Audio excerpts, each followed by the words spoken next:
Matius pasal 14. Yohanes Pembaptis dibunuh. Pada masa itu sampailah berita-berita tentang Yesus kepada Herodes, raja wilayah. Lalu ia berkata kepada pegawai-pegawainya, "Inilah Yohanes Pembaptis. Ia sudah bangkit dari antara orang mati, dan itulah sebabnya kuasa-kuasa itu bekerja di dalamnya.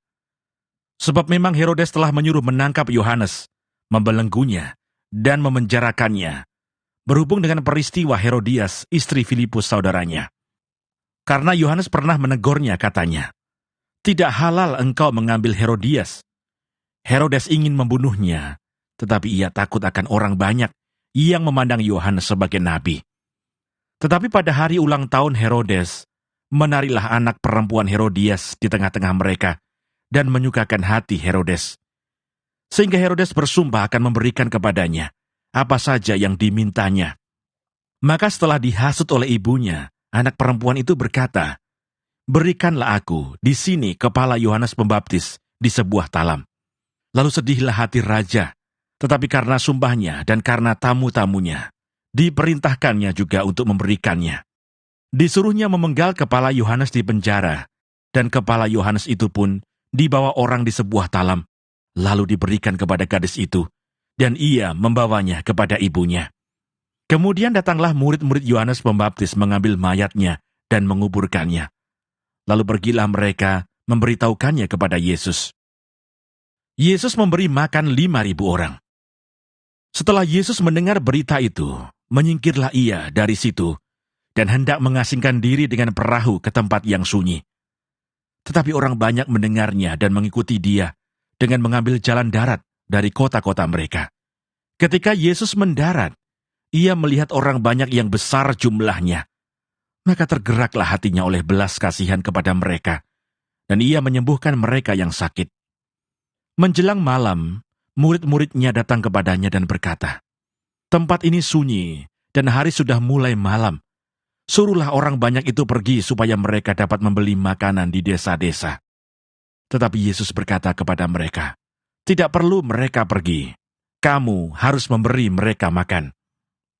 Jawab mereka, "Yang ada pada kami di sini hanya 5 roti dan 2 ikan.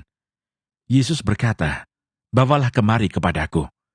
Lalu disuruhnya orang banyak itu duduk di rumput, dan setelah diambilnya 5 roti dan 2 ikan itu, Yesus menengadah ke langit dan mengucap berkat, lalu memecah-mecahkan roti itu dan memberikannya kepada murid-muridnya. Lalu murid-muridnya membagi-bagikannya kepada orang banyak, dan mereka semuanya makan sampai kenyang. Kemudian orang mengumpulkan potongan-potongan roti yang sisa, 12 bakul penuh. Yang ikut makan kira-kira 5.000 laki-laki, tidak termasuk perempuan dan anak-anak. Yesus berjalan di atas air. Sesudah itu Yesus segera memerintahkan murid-muridnya naik ke perahu dan mendahulunya ke seberang. Sementara itu ia menyuruh orang banyak pulang. Dan setelah orang banyak itu disuruhnya pulang, Yesus naik ke atas bukit untuk berdoa seorang diri. Ketika hari sudah malam, ia sendirian di situ. Perahu murid-muridnya sudah beberapa mil jauhnya dari pantai dan diombang-ambingkan gelombang karena angin sakal. Kira-kira jam 3 malam datanglah Yesus kepada mereka, berjalan di atas air.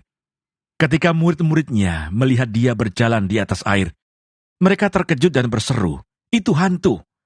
Lalu berteriak-teriak karena takut.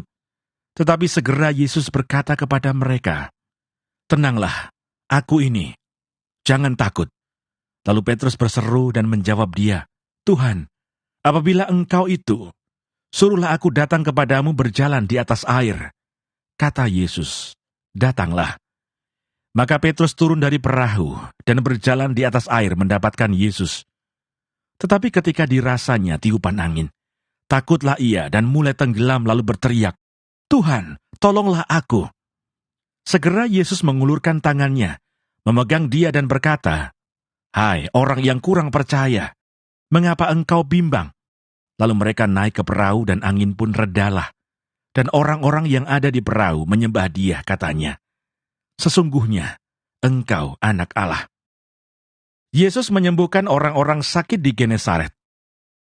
Setibanya di seberang, mereka mendarat di Genesaret. Ketika Yesus dikenal oleh orang-orang di tempat itu, mereka memberitahukannya ke seluruh daerah itu. Maka semua orang yang sakit dibawa kepadanya.